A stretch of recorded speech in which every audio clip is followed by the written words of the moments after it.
Hello everyone, देखिए अब next topic करते हैं हम सोलेनॉइड का। देखो सोलेनॉइड होता क्या है। देखो आपके पास जैसे वायर है, उसको आप सर्कुलर शेप में क्या करो, रैप कर दो। कैसे? देखो जैसे ये वायर है, इसको ऐसे सर्कुलर शेप में ऐसे हम कर देंगे, सर्कल्स बना दें इस तरीके से, अगर आपको दिखाई दे रहे हैं। और ऐसे हम सर्कल बनाते चले जाएं और इसमें हम करंट फ्लो करवाएं। ठीक है, तो ये जो है, जो आपको दिख रही है शेप, ये कैसी है? हमारे पास एक स्प्रिंग जैसी शेप है। ठीक है ना, या हम इसको बोल सकते हैं एक सिलेंड्रिकल शेप है, क्योंकि अगर आपको ये तो मैंने थोड़ा खुले से करके दिखाई है ना सर्कल। ठीक है, अगर ऐसे मैं सर्कल इसके बिल्कुल पास पास दिखाता है ऐसे, ठीक है, बहुत ही पास पास करके दिखाता, तो ये एक सिलेंड्रिकल शेप बनी हुई है। ये वाली जो है हमारे पास, देखो ऐसे सिलेंडर की शेप है। ठीक है, तो मतलब क्या है, जो कोयल जिसमें कि हम क्या कर रहे हैं, सर्कुलर टर्न्स हैं बहुत सारे, और कैसे हैं वो, इंसुलेटेड है, कॉपर वायर के तो है ही है। ठीक है, रैप्ड, रैप्ड मतलब ये लपेट रखा है इस तरीके से, wrapped closely in the shape of cylinder, cylindrical shape में ये हमने।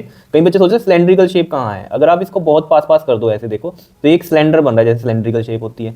ठीक है, इसी को हम क्या बोलते हैं, सोलेनोइड बोलते हैं। अब कहानी क्या है इसके अंदर, ये तो चीज समझ में आ गई कि a coil of many circular turns of insulated copper wire wrapped closely in the shape of cylinder, closely wrapped in the shape of cylinder is called solenoid. Clear? अब इसमें आपको ये चीज़ समझनी है कि ये इंसुलेटेड क्यों है कॉपर वायर। कई बच्चे पूछते हैं कि इंसुलेटेड क्यों है सर ये। देखो इंसुलेटेड क्यों रखा है इसको हमने। इंसुलेटेड का मतलब ये नहीं कि इसमें करंट नहीं जाएगा, इंसुलेटेड का मतलब ये है कि बाहर से इंसुलेटेड है ये। ठीक है ना, मतलब क्या है कि अगर मैं इसके अंदर कोई चीज़ लगा दूँ, ठीक है, मान लो मैंने ये जो लपेटी है इस तरीके से तार, ठीक है, इसको मैं किसी आयरन के ऊपर लपेट देता, या स्टील की रोड होती कोई, उसके ऊपर लपेट देता, तो अगर ये इंसुलेटेड ना होती तो करंट उस बार में भी चला जाता, यानी कि उस रोड में भी चला जाता। मान लो इस तरीके से मैंने, मान लो ये है, जैसे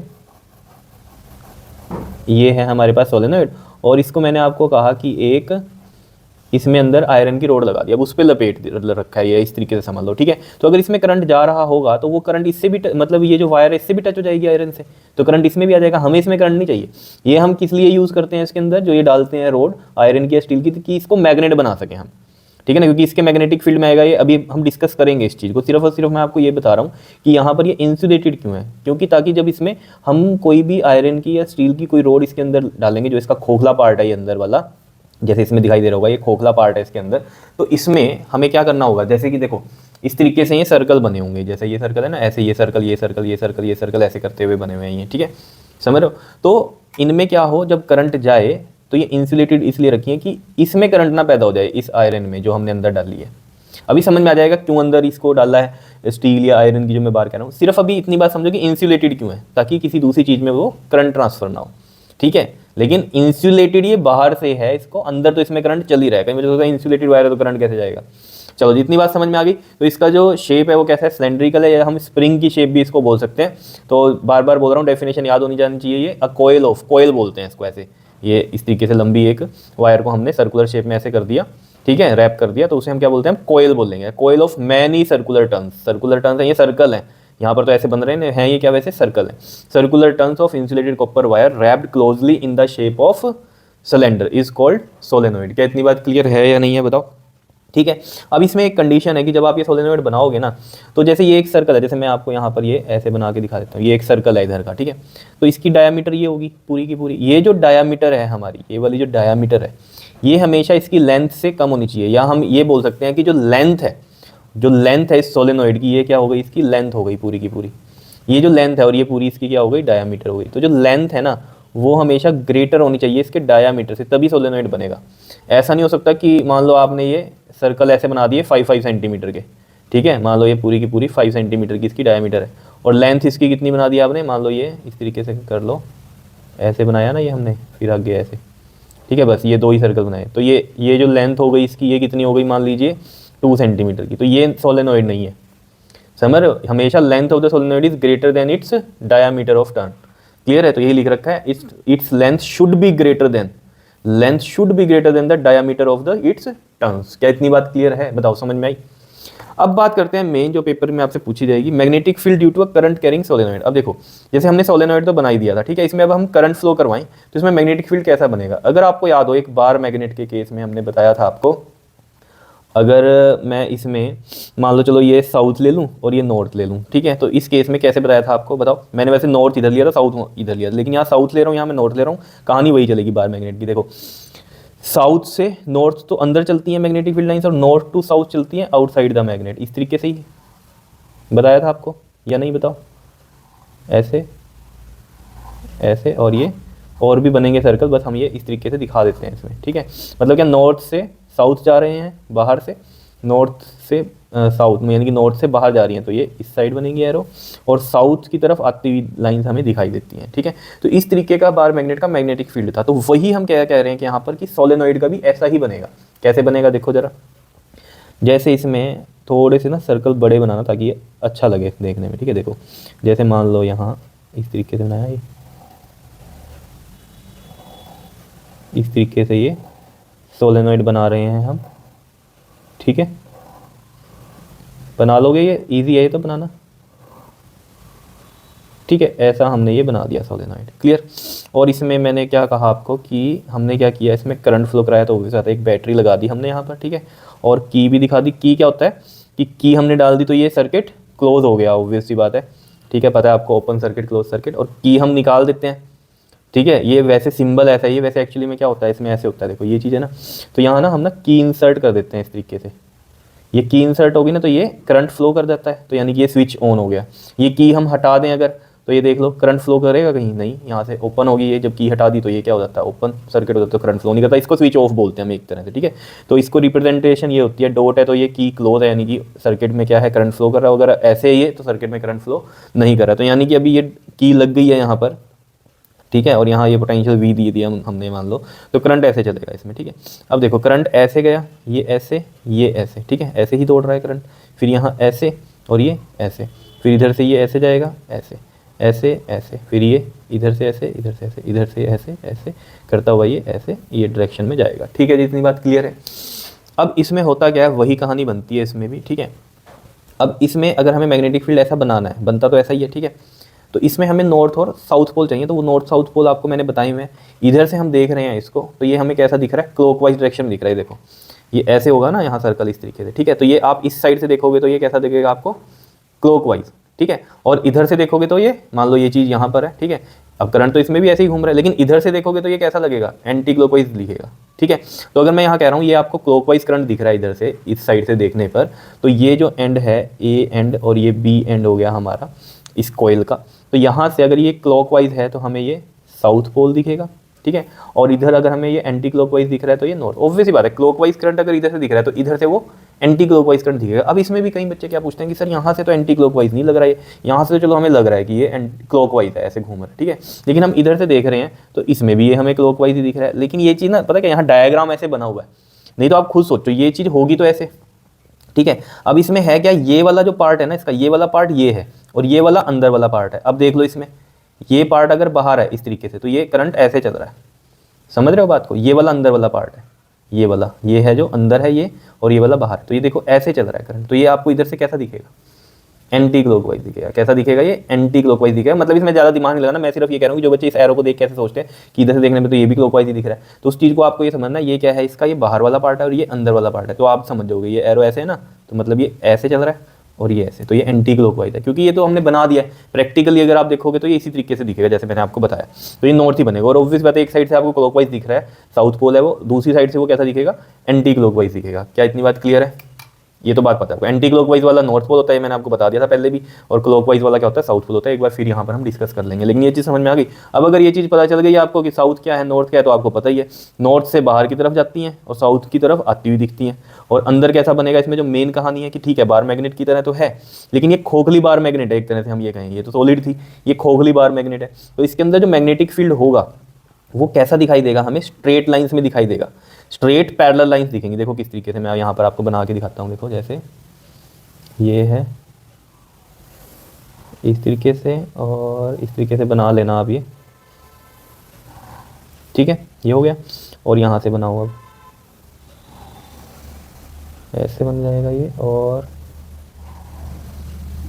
इस तरीके से बन जाएंगी ये लाइंस, ठीक है ना। एक्चुअली हो क्या रहा है, ये अंदर चलती हैं साउथ टू नॉर्थ और बाहर चलती हैं नॉर्थ टू साउथ, तो ये चीज़ चल रही है। तो देखो ये एरो ऐसे बन गए और यहाँ से ये एरो इस तरफ बन जाएंगे नॉर्थ टू साउथ, तो हमारा वो फुलफिल है जो हमें प्रॉपर्टी पता ही है मैग्नेट में, ठीक है ना। तो अंदर चल रहा है ये south to north, south to north, ठीक है, और बाहर चल रहा है ये नॉर्थ टू साउथ, यही होता है आउटसाइड द मैग्नेट। ठीक है, क्या इतनी बात क्लियर है या नहीं है बताओ। ठीक है, अब इसमें भी हम और भी बना सकते हैं लाइंस। ठीक है, तो जैसे हमें ये सर्कल पूरे ना बनाने हो तो हम इसमें ऐसे दिखा सकते हैं, ये यहाँ से ये स्ट्रेट लाइंस जा रही हैं।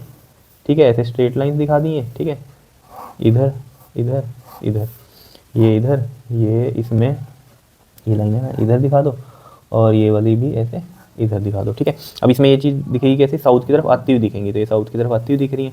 ठीक है, डायरेक्शन यही है इसमें भी। ठीक, और इधर नॉर्थ से जाती हुई दिखेंगी बाहर की तरफ। क्लियर है, तो ऐसी नहीं बन गई जैसे कि ये बार मैग्नेट की थी।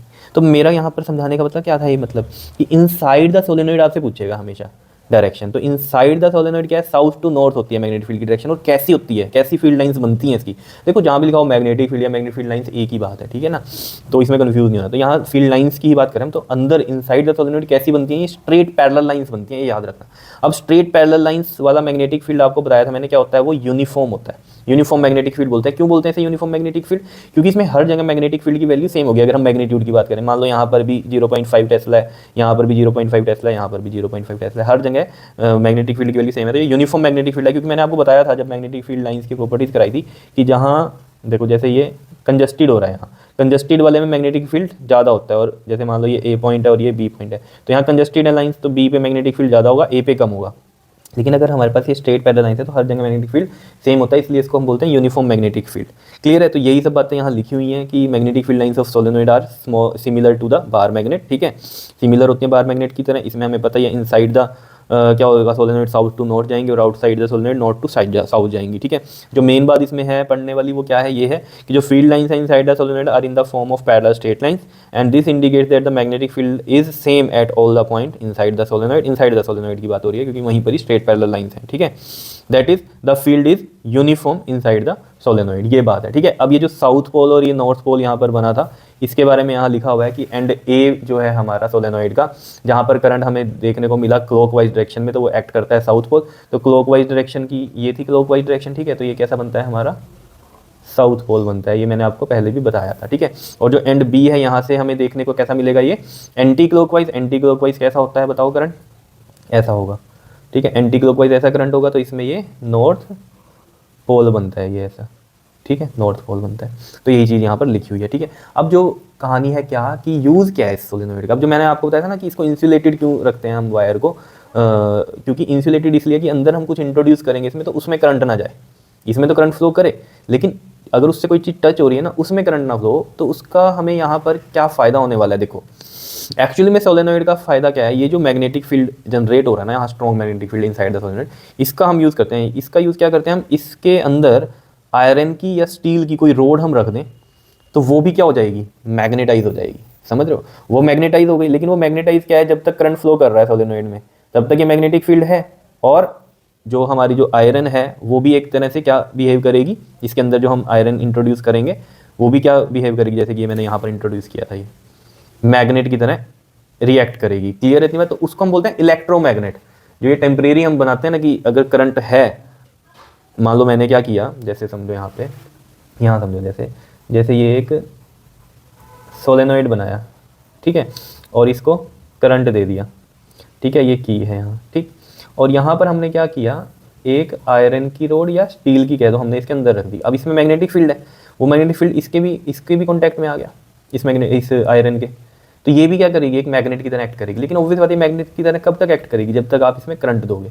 करंट बंद तो ये भी मैग्नेट की तरह बिहेव नहीं करेगा आयरन। करंट दे रहे हो तो मैग्नेटिक फील्ड आएगा सोलेनोइड में, वो मैग्नेटिक फील्ड इससे लिंक होगा, तो ये भी मैग्नेट की तरह बिहेव करेगा। तो ये होते हैं इलेक्ट्रोमैग्नेट की, करंट की वजह से ये मैग्नेट की तरह बिहेव कर रहे हैं। या अभी आगे यूज़ इनका पढ़ेंगे डिटेल में इलेक्ट्रोमैग्नेट्स के बारे में। जस्ट यहाँ पर यही है कि क्या काम आ रहा है इसका, क्या फ़ायदा हो रहा है सोलेनोइड का। तो वही है कि a strong magnetic field produce inside a solenoid. जो ये स्ट्रॉन्ग मैग्नेटिक फील्ड प्रोड्यूस हुआ सोलेनोइड के अंदर, can be used to magnetise a piece of magnetic material. Use किसके लिए होता है, मैग्नेटाइज करने के लिए। किसको, मटेरियल लाइक सॉफ्ट आयरन, ठीक है, when placed inside the coil. और इस तरह के मैग्नेट जो बनते हैं उनको हम क्या बोलते हैं, इलेक्ट्रोमैग्नेट बोलते हैं। क्या इतनी बात क्लियर है या नहीं है बताओ। क्योंकि जब तक करंट है तब तक वो मैग्नेट है ना। अगर करंट नहीं होगा तो ये मैग्नेट की तरह बिहेव नहीं करेगा, क्योंकि सोलेनोइड में मैग्नेटिक फील्ड ही नहीं बनेगा। मैग्नेटिक फील्ड क्यों बन रहा है सोलेनोइड में, करंट की वजह से बन रहा है ना। अब वो मैग्नेटिक फील्ड ही नहीं रहेगा अगर, तो फिर ये मैग्नेट की तरह कैसे बिहेव करेगी, क्योंकि वही मैग्नेटिक फील्ड तो इसमें लिंक हो रहा है। समझ रहे बात। और ये भी चीज़ अब क्लियर हो गई होगी आपको कि ये कॉपर की जो वायर है इसको इंसुलेटेड क्यों करा, क्योंकि इसमें जब आयरन वगैरह इंट्रोड्यूस करेंगे अंदर तो फिर उसमें भी करंट आ जाएगा अगर इसको हम क्या करेंगे, अगर हम इसको इंसुलेटेड नहीं रखेंगे तो। ठीक है ना, इंसुलेटेड इसीलिए रखा है ताकि दूसरे पे किसी पे करंट ना जाए इसका। क्लियर है इतनी बात या नहीं? ठीक है, जैसे नॉर्मल भी समझो ना यार, आप आपके घर में जो वायर्स लगी हुई हैं कोई ऐसी थोड़ी वायर लगी हुई है, उसके ऊपर प्लास्टिक है ना, देखना आप उसको छीलते हो तब तार निकलती है, तो वो भी तो इंसुलेटेड ही तो है वो, ये नहीं है? बताओ। क्लियर है। लेकिन वो इंसुलेशन जो है बहुत ही वैसा है, जैसे हम कहें बहुत ही स्ट्रॉन्ग है प्लास्टिक वाला, तो इसमें थोड़ी सी अलग इंसुलेशन होती है। जैसे हम पॉलिशिंग वगैरह कर देते हैं, इस पर एक परत से चढ़ा देते हैं जो देखने में लगता है कि नहीं है कुछ भी, लेकिन होती है इंसुलेशन। ठीक है, लेकिन जो घर में आप वायर्स वगैरह देखते हो वो हमारे इंसुलेशन के लिए, मतलब हमें करंट ना लगे इसलिए उनको इंसुलेटेड किया हुआ है। हम टच कर देते हैं ना वायर को, ठीक है ना, जहाँ प्लास्टिक वाली चीज़ होती है तो वहाँ हम कर देते हैं। क्लियर है, टच। क्लियर है ना बात? बताओ। तो ये चीज़ आपको समझ में आनी चाहिए। तो वही करंट तो उसमें दौड़ ही रहा है वायर में, लेकिन हम हाथ लगा रहे हैं तो हमें नहीं लग रहा, क्यों? क्योंकि हमने उसका वो पार्ट छुआ है जहाँ पे प्लास्टिक है, प्लास्टिक वाला पार्ट है। ठीक है, चलो जी, क्लियर हो गई होगी बात। ठीक है, और अगर नहीं क्लियर हो रही है तो मैं आपको कैसे बताऊँ? जैसे यहाँ पर देखो, अगर ये आप देख पा रहे हो, जैसे ये एक वायर है, ये है ना, ये अब इसमें करंट है, लेकिन मैं हाथ लगा रहा हूँ, करंट नहीं लग रहा ना क्योंकि प्लास्टिक है ऊपर। ठीक है, तो ऐसे आप कंसेप्ट को समझ सकते हैं सोलेनॉइड में भी कि इंसुलेटेड किया हुआ होता है ऊपर से, लेकिन ये नहीं कि उसमें करंट नहीं है, करंट है, लेकिन जब उसको कोई और चीज़ टच कर रही है तो उसमें करंट ना जाए। और ये इंसुलेशन ऐसे प्लास्टिक की नहीं होती, इन पे दूसरे तरीके की होती है, जो देखने में तो लगता है कि इंसुलेशन नहीं है, लेकिन फिर भी केमिकली वो लगता है, मतलब केमिकली वो इंसुलेटेड होती है। क्लियर।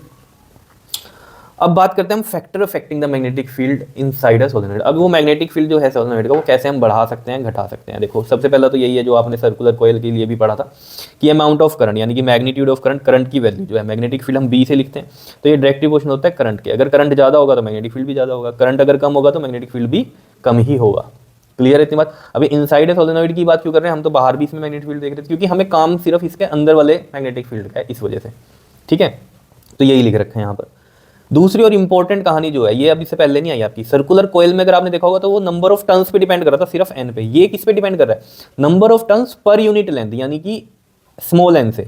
स्मॉल एन क्या है? ये हमारा देखो, स्मॉल एन है क्या हमारा?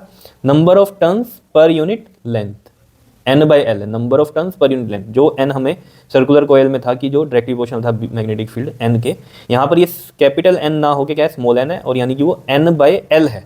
पहले एन था सर्कुलर कॉइल में डायरेक्ट प्रोपोर्शनल मैग्नेटिक फील्ड, लेकिन यहाँ magnetic field n by l के डायरेक्ट प्रोपोर्शनल है। इसको हम बोलते हैं number of turns per unit length, और उसको डिनोट करते हैं हम स्मॉल एन से। तो मैं यहाँ लिख देता हूँ कि B is direct proportional to n, number of turns per unit length solenoid के। तो यही चीज़ लिखी हुई है डायरेक्ट प्रोपोर्शनल। अब इस चीज़ को समझ लो कि कैसे, ये तो जैसे समझ में आ गया आपके, करंट ज़्यादा तो मैग्नेटिक फील्ड ज़्यादा, करंट कम तो मैग्नेटिक फील्ड कम। ये क्या है number of turns per unit length की कहानी? देखो, जैसे यहाँ समझो, जैसे मान लो मैंने कहा कि 1 मीटर का सोलेनॉइड बनाना है हमें। ठीक है, तो 1 मीटर का सोलेनॉइड है, जैसे मान लो हमने ये 1 मीटर का बोल लिया, इस पर हमें वाउंड करनी है। ठीक है, या ऐसे समझो, वाउंड नहीं करनी, समझो 1 मीटर का हमें सोलेनॉइड बनाना है। ठीक है, 1 मीटर की लेंथ मान लो ये इतनी है, इतनी 1 मीटर की लेंथ है ये।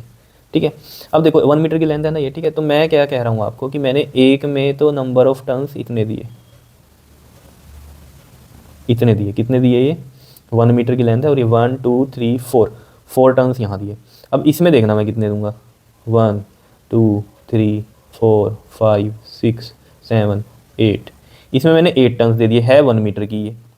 तो यहाँ ये n किसका ज़्यादा होगा? देखो, एक में नंबर ऑफ टर्न्स 4 और लेंथ है 1, 4 आ गया इसमें n की वैल्यू, और इसमें देखो कितनी आएगी, इस वाले में 8 थे ये। ठीक है, तो 8 बाय 1, तो 8, तो n किस में ज़्यादा है? देख लो, 1 मीटर में 8 टर्न्स हैं और 1 मीटर में यहाँ 4 टर्न्स हैं, तो ऑब्वियस बात है इसमें मैग्नेटिक फील्ड ज़्यादा बनेगा इसमें, क्योंकि नंबर ऑफ टर्न्स ज़्यादा आ रहे हैं 1 मीटर में। ये मतलब है, समझ रहे हो? अब कई बच्चे पूछते हैं 1 मीटर की थोड़ी होगी, मान लो ज़्यादा हो जाए तो क्या होगा? देखो, इस चीज़ को ऐसे भी कर सकते हो, मान लो ये 2 मीटर का होगा, ये 2 मीटर की है लेंथ और ये भी 2 मीटर की लेंथ है, तो इसको भी हम देख सकते हैं n किस में ज़्यादा होगा। देखो कैसे, यहाँ समझ लो, n नंबर ऑफ टर्न्स 4 है और लेंथ है इसमें 2 मीटर की। अब यहाँ पर भी 1 मीटर ही हो जाएगी लेंथ। देखो 2 1 ज़ा 2 2 ज़ा 4, तो 2 बाई 1 आ रहा है, तो इसमें जो हो रहा है यानी कि पर मीटर के हिसाब से 2 है। अगर इसमें ये 2 मीटर है तो 1 मीटर में 2 टर्न्स हैं, ऐसे समझ लो। ठीक है ना, बात सबके लिए वही आएगी, पर यूनिट लेंथ की ही। अब इसमें देखो ज़रा, इसमें है 8 और ये 2 है, 2 1 ज़ा 2 4 ज़ा। अब इसमें क्या मतलब है कि भाई 1 मीटर में 4 टर्न्स हैं। ठीक है ना, बात 1 यूनिट लेंथ की ही होगी। लेकिन चलो, अब यहाँ से आंसर हमें देखो जरा, इसमें 2 आ रहा है, इसमें 4 हो रहा है, तो इसमें यानी कि क्या होगा, ज़्यादा मैग्नेटिक फील्ड होगा, इसका एन ज़्यादा है एज कम्पेयर टू दिस। तो कैसे भी आप समझ सकते हो। ठीक है, नहीं तो बस जस्ट अभी के लिए इतना याद रखो, number of turns per unit length के ये डायरेक्ट प्रोपोर्शनल होता है, जैसे कि मैंने आपको ये समझाया 1 मीटर वाला। ऐसे भी समझ सकते हो कि 1 मीटर में 1 में 4 टर्न्स है और 1 मीटर में 1 में 8 टर्न्स है, तो ऑब्वियस सी बात है जो number of turns per unit length है ना, उस पर बहुत डिपेंड कर रहा है। इसका यही मतलब है कि भाई एक में आपने खुला खुला बना दिए और एक में बहुत ही टाइटली बाउंड कर दिया, तो उसमें ज़्यादा सर्कल बनेंगे और इसमें कम सर्कल बनेंगे। तो ज़्यादा सर्कल जैसे में बन रहे हैं उसमें मैग्नेटिक फील्ड ज़्यादा होगा, ठीक है। लेकिन उसका प्रॉपर जो लिखने का ढंग है वो यही है, number of turns per unit length क्यों बोल रहा है उसने, ठीक है ना। तो लेंथ जितनी मर्जी है जैसे कि मैंने आपको यहाँ बताया, लेकिन वो आंसर हमारा पर यूनिट लेंथ में ही आ जाएगा। तो वहाँ से हम कंपेयर कर सकते हैं कि भाई मैग्नेटिक फील्ड किस में ज़्यादा होगा, ठीक है। अब थर्ड चीज़ क्या है कि मटेरियल, जो इसका कोर मटेरियल होता है ना, कोर क्या होती है, कोर होती है अंदर वाली जगह इसकी। जैसे जैसे ये इसके अंदर ये जो जगह है, ठीक है ना। अब जैसे मैंने कहा ये इस तरीके से सर्कल बने हुए हैं ऐसे ऐसे ऐसे, ये अंदर ये जगह है, ये कोर है। अब इस कोर में, अब जैसे मान लो इस तरीके से काफ़ी सारी बाउंड है, ठीक है। इस कोर में अगर एयर है, खाली है ये, तो अलग मैग्नेटिक फील्ड बनेगा। अगर इसमें मैं क्या इंट्रोड्यूस कर दूं, आयरन की बार या रोड या स्टील की बार रोड, ठीक है, तो उससे क्या होगा, मैग्नेटिक फील्ड इसका बहुत ज़्यादा इंक्रीज हो जाएगा। समझ रहे हो, ये इंक्रीज ये अंदर डालने से इसकी कोर में क्या हुआ है, क्योंकि इस पर भी डिपेंड करता है कि अंदर आप क्या चीज़ कर रहे हो। अगर एयर है तो अलग होगा मैग्नेटिक फील्ड, लेकिन एयर से बहुत ज़्यादा अगर आपको करना है एयर के कंपैरिजन में मैग्नेटिक फील्ड, तो क्या करो, मतलब जितना एयर के केस में मैग्नेटिक फील्ड आ रहा है उससे अगर आपको ज़्यादा करना है तो कोई चीज़ इंट्रोड्यूस कर दो। जैसे कि हमने आयरन की रोड इंट्रोड्यूस करी, तो इसमें बहुत लार्ज फैक्टर से मैग्नेटिक फील्ड इंक्रीज करता है। मतलब एयर के केस में अगर मान लो वैल्यू 4 है ना मैग्नेटिक फील्ड की, ठीक है, तो अगर मैं आयरन की रोड इंट्रोड्यूस कर दूंगा तो वो इसके 1000 टाइम्स इंक्रीज कर जाएगा वहाँ मैग्नेटिक फील्ड, इतना फर्क पड़ जाता है। समझ लो, इसलिए फिर ये चीज़ इंपॉर्टेंट है ना, किन चीज़ों पर डिपेंड करता है, कोर मटेरियल कैसा है उसका कोयल का, उस पर भी डिपेंड करता है। तो magnetic field also depends on the material inside the coil. जैसे कि एक रोड ली हमने सॉफ्ट आयरन की या फिर एक स्टील की, उसे इंट्रोड्यूस किया है कोर मटेरियल, कोर मटेरियल जो इसके कोर में डाल रहे हैं, core material inside the solenoid coil, तो उसको हम क्या बोलते हैं, then magnetic field increases by a large factor. वो मैंने आपको बता दिया 1000 टाइम्स तक बढ़ जाता है। मतलब मान लो अगर पहले 4 था तो ये 4000 टाइम्स तक चला जाएगा मैग्नेटिक फील्ड, इतना इंक्रीज हो जाता है। क्लियर हुई मैग्नेटिक फील्ड की कहानी सोलेनोइड के अंदर, ठीक है जी। तो मेन इसमें जो बातें याद रखनी है वो क्या है कि सोलेनोइड के जो इनसाइड में जो मैग्नेटिक फील्ड बनता है वो कैसा बनता है, यूनिफॉर्म बनता है। ये क्वेश्चन आता भी है कई बार, ठीक है। और ये डायग्राम बनाना आना चाहिए आपको, ठीक है। सोलेनोइड में मैग्नेटिक फील्ड किस तरीके से फ्लो कर रहा है या कैसा बनता है मैग्नेटिक फील्ड लाइन्स, ठीक है। कर लोगे इसको, ओके जी, थैंक यू।